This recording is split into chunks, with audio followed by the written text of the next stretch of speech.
Soy el malo por arruinar la cita de mi hermano y hacer que recogiera a su hijo, después de que lo dejara en mi casa sin mi consentimiento. Tengo 32 años, y tengo un hermano llamado Kevin de 30 que es padre soltero de un pequeño de 3 años. Ambos viven en la misma ciudad que yo, y no tenemos ningún otro familiar cerca, solamente algunos amigos. Kevin tiene la costumbre de dejar a su hijo en mi casa en momentos aleatorios para salir a citas con mujeres. Hasta ahora ha tenido 4 citas, en las cuales me ha tocado cuidar a mi sobrino.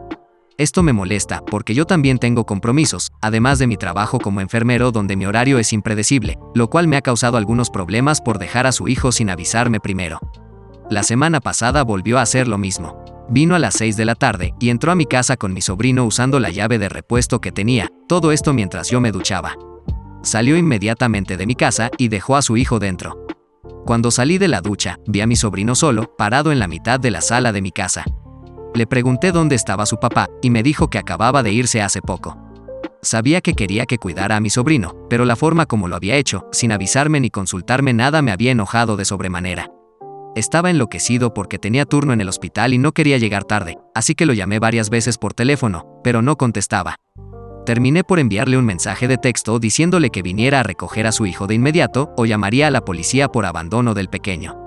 Me envió un mensaje de respuesta rogándome que lo esperara solo esta vez porque tenía una cita muy importante y no podía irse en medio de ella.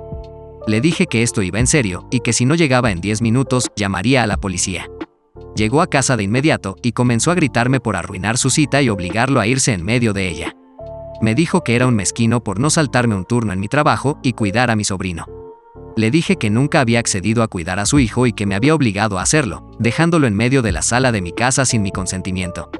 Dijo que era una emergencia, lo que me hizo reír porque llamar emergencia a una cita con una chica es simplemente absurdo. Luego de eso se fue con mi sobrino de mi casa y no ha dejado de echarme la culpa por estropear su cita y dañar así su posible relación con su nueva potencial novia. Ya ha pasado una semana desde ese suceso y todavía está molesto, exigiéndome que llame a la chica de su cita y que le mienta con una explicación sobre una historia triste que le había ocurrido y por la cual tuvo que irse. Obviamente le dije que nunca haría eso.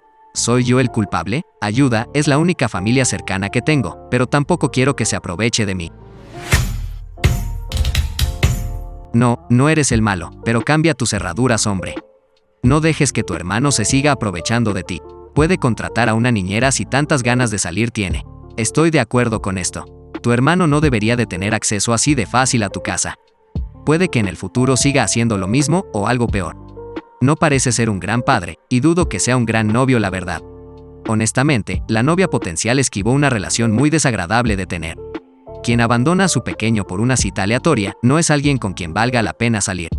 Eso es desagradable. Cambia esas cerraduras ya, 100% esto. Y si tu sobrino se hubiera ido a otra habitación y no te hubieras dado cuenta de que estaba allí, y te hubieras ido al trabajo. Cambia tus cerraduras. Soy la mala por sacar a mi hijo del testamento y decirle que preferiría a mi ex nuera como hija en lugar de a él. Hace 16 años, mi hijo Matthew tuvo una hija con su ahora ex esposa Josie. Siempre he pensado en Josie como mi propia hija, así que cuando se divorciaron hace 7 años debido a que mi hijo la engañó, estaba muy decepcionada. Josie nunca ha sido particularmente muy cercana a los miembros de su familia, así que con mi esposo decidimos acogerla por todo el cariño que le tenemos. Josie siempre ha sido un ángel con nosotros, y cuando rompió con mi hijo, nos dijo que no era necesario que la acogiéramos porque eso podría generar un conflicto con mi hijo. Sin embargo, terminamos por ayudarla. Mi esposo y yo fuimos parte fundamental en la crianza de mi nieta Ruth, hija de Matthew y Josie, debido a que mi hijo se volvió a casar en menos de un año, luego de su separación con Josie. Ahora tiene un hijo de 4 años con su nueva esposa, y repudia a Josie con todas sus fuerzas. Hace 2 años a mi esposo le diagnosticaron cáncer de pulmón, lo cual fue duro para todos, especialmente para mi nieta Ruth. Eran extremadamente cercanos, ella siempre le contaba sobre sus novios antes que nadie, y le dijo a mi esposo que él sería el que la llevaría al altar cuando se casara. Por su parte, mi hijo Matthew rara vez nos visitaba, y nunca respondía nuestras llamadas bajo el pretexto de que tenía responsabilidades que atender, y que nosotros teníamos más hijos que nos podían dar atención. Era como si mi esposo enfermo no le interesara en absoluto nada. Anoche Matthew se detuvo para hablar sobre la herencia que repartiríamos en el futuro, y eso nos dejó estupefactos. Nunca mencionó ni a Josie ni a su hija Ruth en el reparto, e insinuó que él debería recibir más herencia que sus hermanos. Mi esposo y yo intercambiamos miradas incómodas hasta que él decidió intervenir.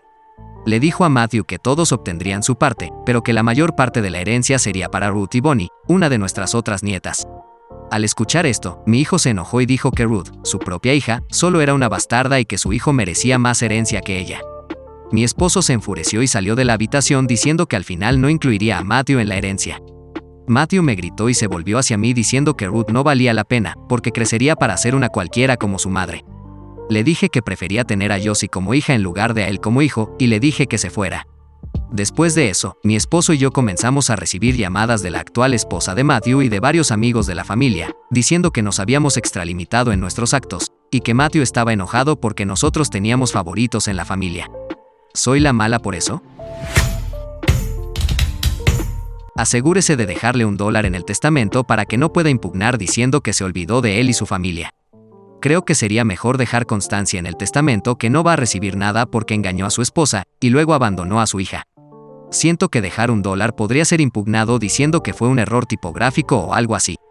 Lo de $1 es una táctica común en los testamentos, me imagino que los abogados lo expresarán correctamente para evitar esto. Como mínimo, el monto se escribe con palabras y números como un cheque. Creo que deberían dejarle algo al otro nieto. Él es inocente, pero ponlo en un fideicomiso que no pueda tocar ese dinero durante mucho tiempo. No eres la mala. Ese tipo abandonó a su familia y solo volvió a husmear cuando su padre estaba en mal estado y pensó que podría sacar algo de eso. Ni siquiera podía ser cortés y fingir ser amable el tiempo suficiente para esa conversación. Por supuesto que ella no es la mala. Lo siento por ella y su esposo, porque su hijo resultó ser un hombre realmente malo. Me alegro de que ella misma tenga un carácter lo suficientemente firme como para apreciar la amabilidad y el amor que ha recibido de Josie, y que las apoye a ella y a Ruth ahora. Mantente firme. Ignora a la esposa y a los amigos de Matthew que solo buscan obtener algo. No te dejes llevar por estos farsantes. Paz a los dos. El dinero hace que la gente haga cosas horribles.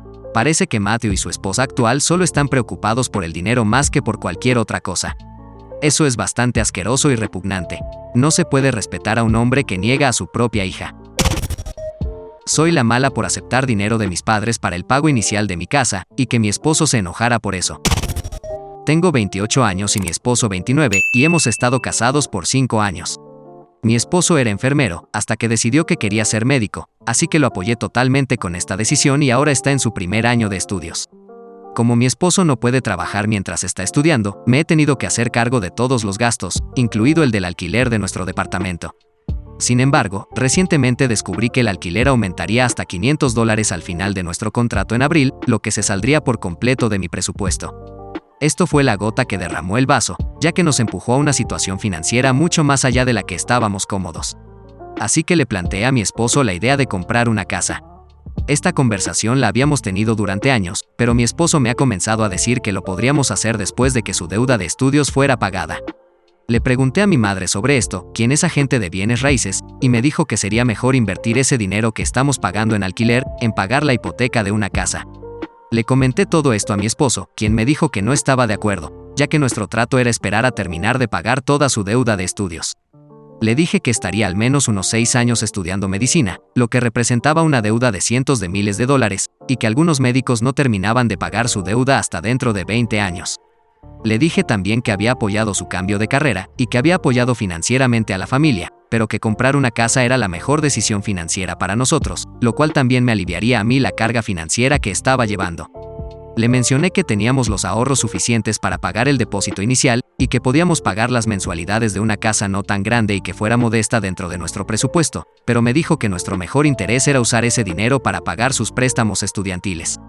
Le dije que si se daba cuenta de la carga financiera que esto significaba para mí, pero me dijo que esto era solo temporal, y que eventualmente llegaría a ganar más dinero que yo, así que lo terminé aceptando. Un día, mi madre me llamó y me preguntó si íbamos a comprar la casa, pero le dije que no, y que a la final buscaríamos un lugar de alquiler mucho más barato. Ella insistió en que al menos lo consideráramos, porque comprar una casa tenía mucho más sentido financiero. Al final me dijo que si nuestra decisión pasaba por el hecho de que no teníamos para pagar el depósito inicial.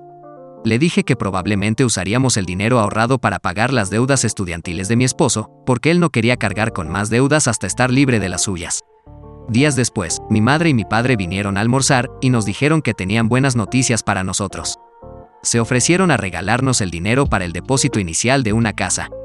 Yo estaba muy contenta y emocionada por eso, estaba muy feliz. Sin embargo, una vez que se fueron, mi esposo explotó conmigo y me dijo que lo había hecho quedar mal frente a mis padres. Le dije que nunca les había pedido esto, pero que era un muy buen regalo como para no aceptarlo, ya que es un privilegio que la mayoría no tiene. Actualmente se niega a hablar conmigo o con mis padres, hasta que nos disculpemos con él por avergonzarlo y minimizarlo. Terminé por pedirle disculpas, pero le dije que mis padres no tenían que hacerlo porque ellos no habían hecho nada malo. ¿Soy la mala? No eres la mala en absoluto. Solo considera esto. Si lo ayudas a pagar sus préstamos estudiantiles y lo apoyas financieramente durante los próximos 10 años, él podría terminar divorciándose de ti, y tú quedarte sin nada. Mientras que él tendrá una vida libre de deudas y ganará el salario de un médico. Este fue exactamente mi pensamiento, y que en realidad él lo está planeando. De lo contrario, ¿por qué no querría comprar un activo compartido, como una casa, frente a algo que solo lo beneficiará a él? Totalmente de acuerdo. Su esposo eligió un enorme cambio de carrera. No ganará mucho dinero durante al menos 7 u 8 años. No se puede esperar que pongas tus metas financieras y tu vida en suspenso mientras él va a la escuela. Eso no es justo. Todo esto está siendo escandaloso. Tu vida y estabilidad económica no debería girar sobre la de él. La actitud de tu marido es simplemente ridícula. ¿Es por lo demás un buen esposo? ¿Es considerado, es amable, te respeta en todas las demás áreas de tu vida además de esta? Y me refiero a todas partes. Porque si no lo es, incluso me preguntaría si vale la pena seguir con alguien que actúa así. Muy de acuerdo. Su comportamiento es honestamente risible. Si yo fuera tú, aceptaría la oferta de tus padres con o sin tu marido. Y pon la casa a tu nombre solamente. Luego lo agregarás cuando empiece a pagar la hipoteca. En realidad, debería poner la casa a nombre de sus padres y ella pagar el alquiler. Luego, cuando él se vaya y la deje, que transfieran la propiedad a nombre de ella. Soy la mala por darle una llave falsa de mi casa a mi suegra y avergonzarla en la cena de Navidad de la familia. Tengo 34 años y me casé con mi esposo de 37 hace un año. Su mamá es molesta y muy entrometida, para lo cual se defiende diciendo que ella es así y no puede cambiar. Mi esposo y yo compramos una casa nueva recientemente y fue ahí cuando mi suegra comenzó a presionar para que le diéramos una llave de emergencia. Prometió que solo la usaría cuando ocurriera una emergencia, pero ya existe un antecedente donde ella tenía una llave de nuestro anterior departamento de alquiler y un día nos encontró a mí y a mi esposo durante la intimidad. Este suceso fue por el que yo ya no confiaba en ella, así que se me ocurrió darle una llave falsa de mi nueva casa. Luego de dársela, se podía ver en su rostro una expresión de satisfacción y regocijo. Ella creía que había ganado. Luego de que pasaran algunos días, llegó la noche de la cena de Navidad, y allí mi suegra me llamó la atención por haberle dado una llave falsa de mi casa. Me avergonzó frente a todos, pero inmediatamente contraataqué y le pregunté cómo se había enterado de que la llave era falsa. Ella dijo que unos días atrás había ido a mi casa, mientras mi esposo y yo estábamos trabajando. Le recordé que ella había prometido que solo usaría la llave en momentos de emergencia, y que en lugar de eso, ella había tratado de ingresar a mi casa en un momento random, y así había roto su promesa. Ella tenía la cara roja de la vergüenza, y toda su familia comenzó a mirarla, e incluso algunos se rieron de ella por lo gracioso de la situación. De repente se levantó de su silla, y corrió a la cocina donde hizo un gran berrinche que incluso los vecinos de junto lo escucharon. Nunca había visto a una mujer de 60 años actuar de esa forma y hacer una rabieta digna de un pequeño. Luego de eso, la cena se volvió incómoda, y mi esposo y su hermana me miraban de una forma muy desagradable. Mi esposo terminó metiéndose en su auto junto conmigo, y me dijo que yo había mentido, manipulado y humillado a su madre frente a todos. Además, me dijo que si él lo hubiera sabido, jamás me habría dejado salirme con la mía. Tuvimos una discusión donde me exigía que me disculpe con su madre por mi comportamiento infantil y por arruinar la cena de Navidad de toda la familia. ¿Soy la mala? No eres la mala. Me replantearía mi matrimonio si mi esposo pusiera a su madre por encima de mí. Sí, esto debe resolverse antes de que tengan hijos, porque solo se les irá cada vez más de las manos, y no querrás que se derrumbe frente a los pequeños. ¿Te imaginas a tu suegra llevándose a tus hijos sin permiso? Al parecer tu esposo parece no tener ningún problema en que usted sea humillada y avergonzada frente a los demás. Parece que no tiene nada que ver con su necesidad de privacidad y dignidad. Sí, parece estar ignorando por completo el hecho de que su madre estaba tratando de humillar a su esposa delante de todos primero. Honestamente, su madre ni siquiera habría sido expuesta frente a la familia en Navidad si no hubiera sacado a relucir el tema de la llave en primer lugar. Actualización. Luego de realizar esta publicación y mostrarle a mi esposo algunos comentarios que me parecían divertidos, se enojó conmigo y me dijo que era una loca por publicar sobre su familia en internet. Exigió que le diera mi celular para borrar la publicación, pero me negué e inmediatamente subí por las escaleras al dormitorio y me encerré. Nunca lo había visto tan molesto y agitado, y jamás pensé que reaccionaría así honestamente. Solo me queda darles las gracias por sus comentarios, y si tengo que hacer alguna otra actualización, los mantendré al pendiente. ¿Soy la mala por responder a la honestidad brutal del novio de mi hermana?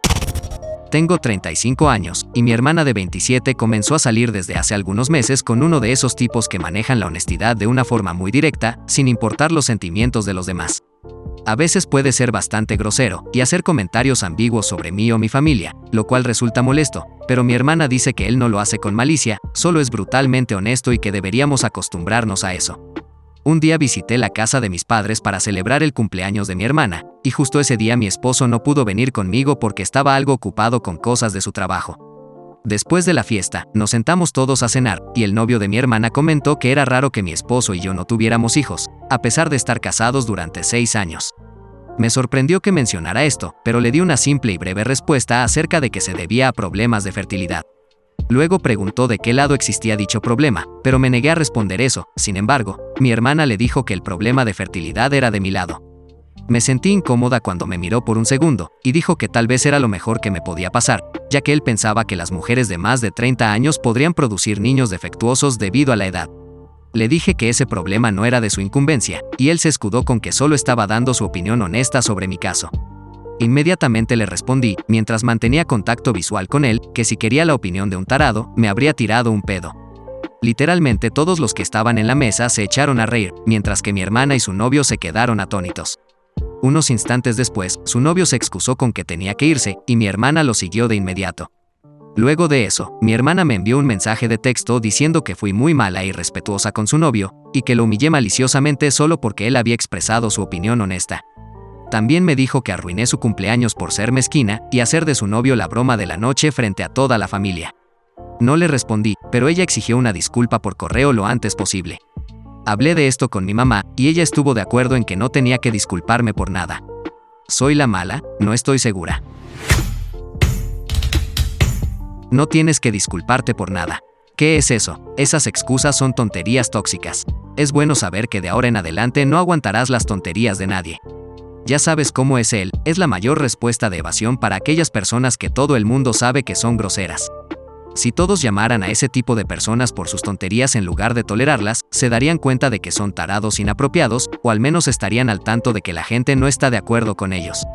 Sí, es más fácil no decir nada, pero ¿por qué sufrir de estas personas? El siguiente paso que se inventan en este proceso es: oh, es una buena persona una vez que la conoces. Lo que generalmente equivale a que son tarados. Brutalmente honesto es sinónimo de ser un grosero. Además, me sorprende que se sienta ofendido porque lo llamen pendejo, considerando que lo que dijo es el equivalente a una masa de desechos verbales. Una vez escuché a alguien decir que las personas que dicen que son brutalmente honestas, a menudo se preocupan más por la parte brutal que por la parte honesta.